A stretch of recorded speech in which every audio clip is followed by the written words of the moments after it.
होगा क्या?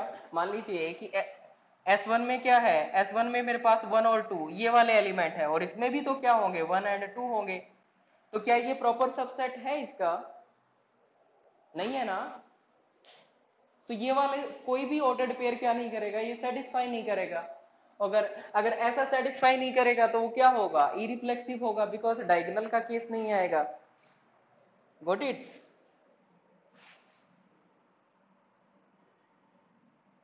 Okay, so now tell me, it is clear or not?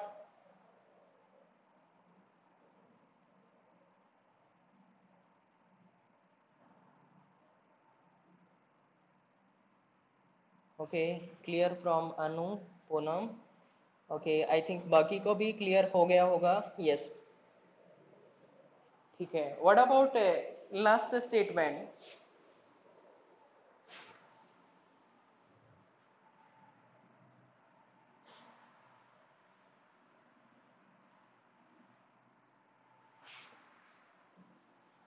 Okay, so the relation is perpendicular on set of all line is irreflexive। ठीक है, perpendicular on set of line is irreflexive. So perpendicular के case में क्या आपको लग रहा है कि कोई x कोमा x टाइप का ऑर्डर्ड पेयर बनेगा? ये मान लीजिए लाइन x है, तो ये लाइन क्या x हो सकती है? नहीं, ये वाली लाइन अगर x है तो ये क्या बनेगी, कोई y बनेगी।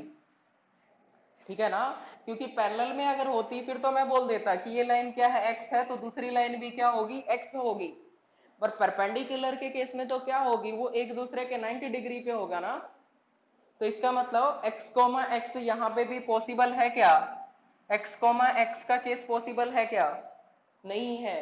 राइट, x कोमा x का केस यहाँ पे भी पॉसिबल नहीं होगा।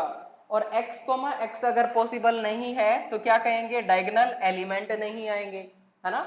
और डायगोनल टाइप के ऑर्डर्ड पेयर नहीं बनेंगे, और डायगोनल टाइप के ऑर्डर्ड पेयर नहीं बनेंगे तो वो क्या होगा, फिर वो इरिफ्लेक्सिव होगा। अगर डायगोनल टाइप नहीं होगा तो क्या होगा, फिर वो इरिफ्लेक्सिव होगा। ठीक है, तो परपेंडिकुलर के केस में लाइंस की अगर बात करें तो वो क्या होती हैं, इरिफ्लेक्सिव होती हैं। वीडियो ब्लैंक आ रही है?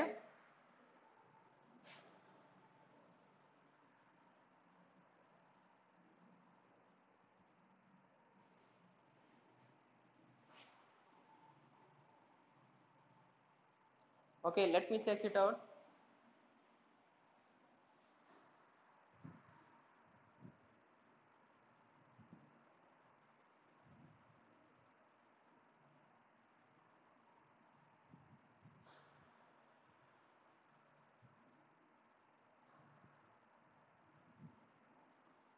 Yes, now it is fine.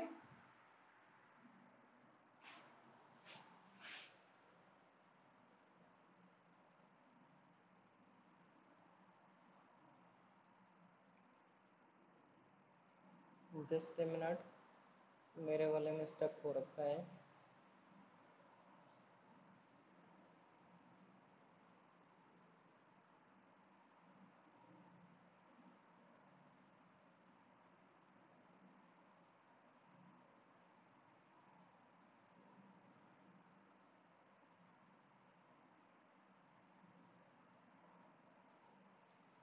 Yes,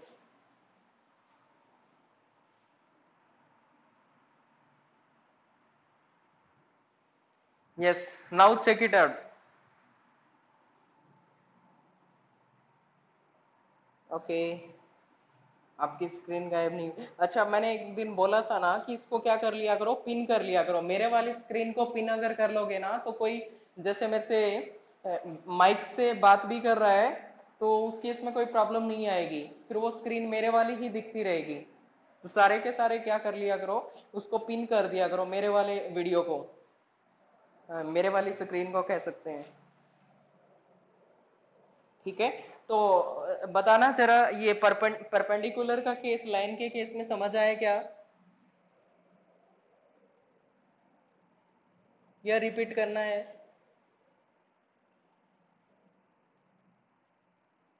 okay, repeat करता हूं। मैंने कहा अगर कोई लाइन x होती और वो उसके पैरेलल में होती तो मैं कह देता कि ये लाइन भी x है। अगर ये लाइन x है और इसके पैरेलल में ये लाइन है तो वो भी x होगी, तो x कोमा x टाइप का ऑर्डर्ड पेयर बनेगा। और उस केस में क्या होगा, ये इरिफ्लेक्सिव नहीं बनेगा। बट क्या परपेंडिकुलर के केस में x कोमा x बन सकता है क्या?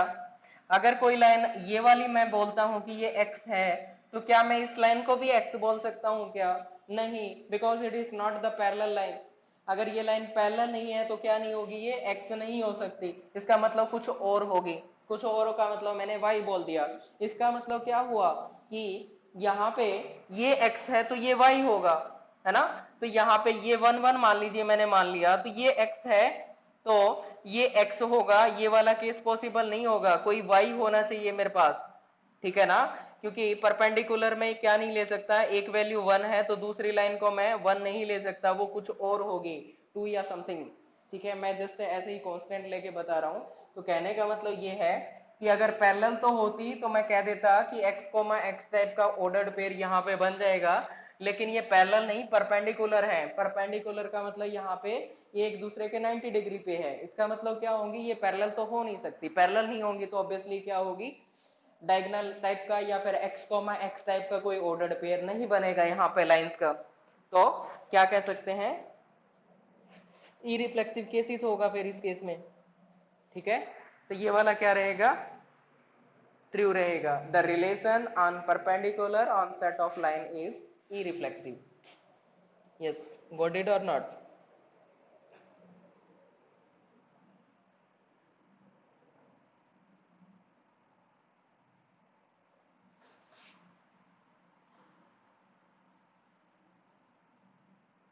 Okay, clear.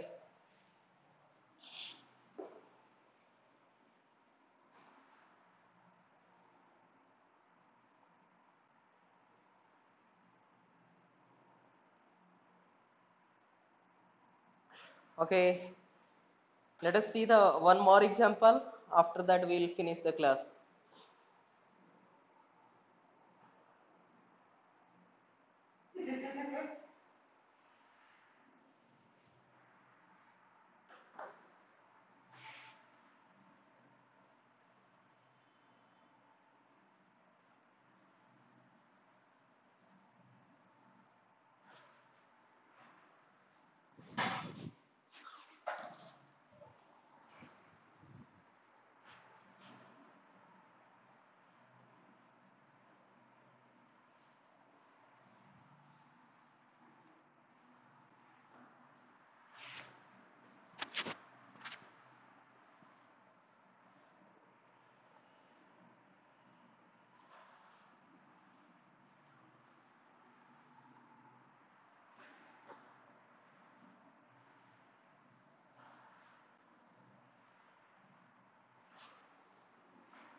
So let me take another example. So in this one, it is given that find out true or false. True or false. So A, it is a every subset of E reflexive is a E reflexive. Every subset of E reflexive is E reflexive. Every subset of E reflexive is E reflexive. Second one, B. Every superset of E reflexive is E reflexive. Every superset of E reflexive is E reflexive. C. If R1 is E reflexive, if R1 is E reflexive and R2 is E reflexive, or let me say R1 comma R2 is E reflexive, then R1 intersection R2 is E reflexive. R1 intersection R2 is E reflexive. ठीक है, और फिर ये वाली statement रहेगी then R1 union R2 is E reflexive. Yes, tell me, ये वाला D रहेगा. Yes.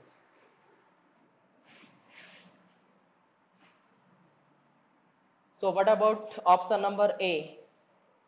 Every subset of E reflexive is E reflexive.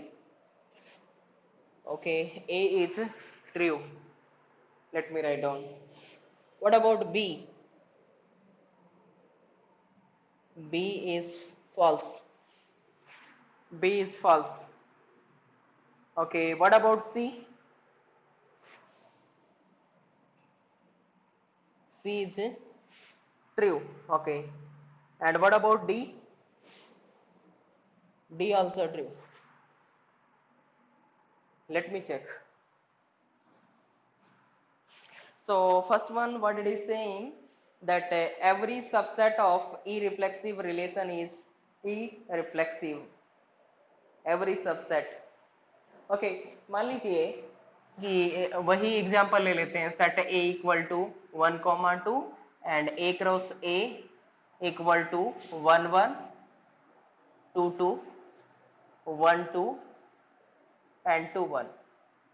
Let me take R1 is a relation and it is having 1 2 and 2 1, and let me take its a subset.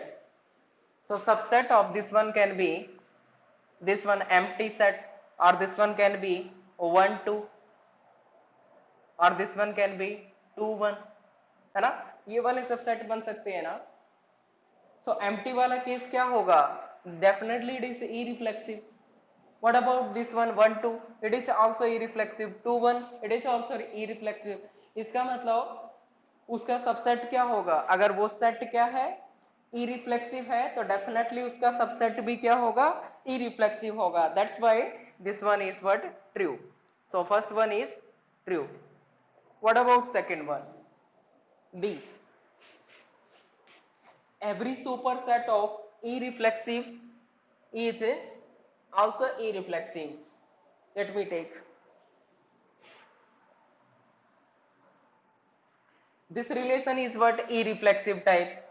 And what will be the superset of this one? Can I say 1, 2, 2, 1, and then 1, 1. It is a superset. It is superset of R1. Is this E reflexive? Yes. क्या ये set E reflexive होगा?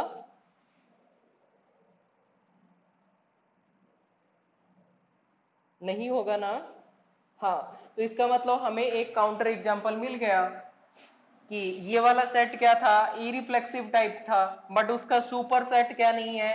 ई reflexive नहीं है. इसका मतलब क्या हो गया कि ये वाली स्टेटमेंट क्या है? फॉल्स है. So this statement is what? False.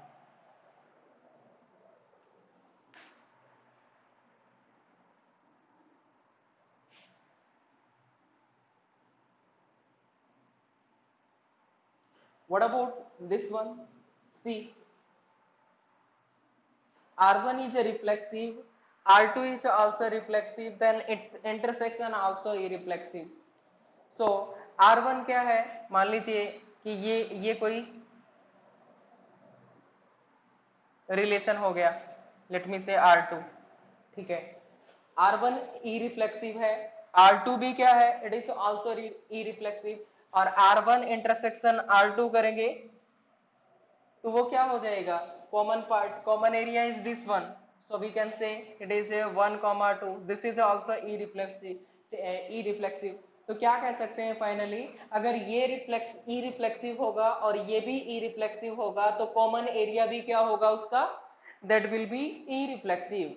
ठीक है, तो कॉमन एरिया भी क्या होगा? That will be E reflexive. So finally this statement is what? True. So this statement is true. Okay. And what about D?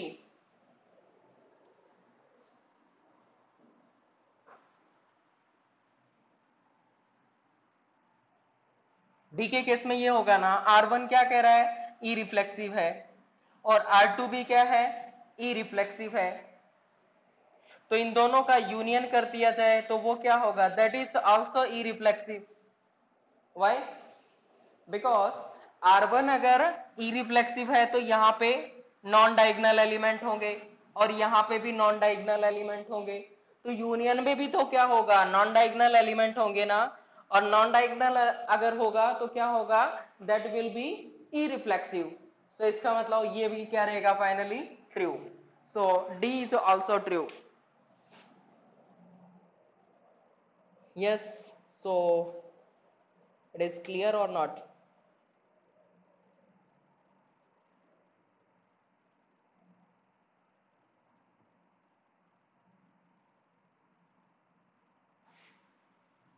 All clear? Then it is fine.